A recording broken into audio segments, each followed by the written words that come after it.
Со ратификувањето на Конвенцијата на Обединетите нации, лицата со инвалидност во Македонија ќе можат повеќе да ги уживаат постоечките права, смета председателот на Полиоплус. Конечно, после 4 години од подпишувањето, во понеделникот пратениците едногласно и со аплауз го изгласаа законот за ратификација на Конвенцијата.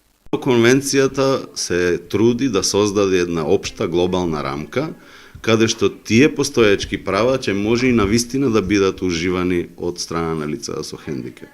Со ратификувањето на Конвенцијата во наредниот период треба да бидат изменети многу законски и подзаконски акти, вели Шавревски, кој е единствен член од Македонија во експертското тело на Европската комисија за советување за прашањата за лицата со хендикеп.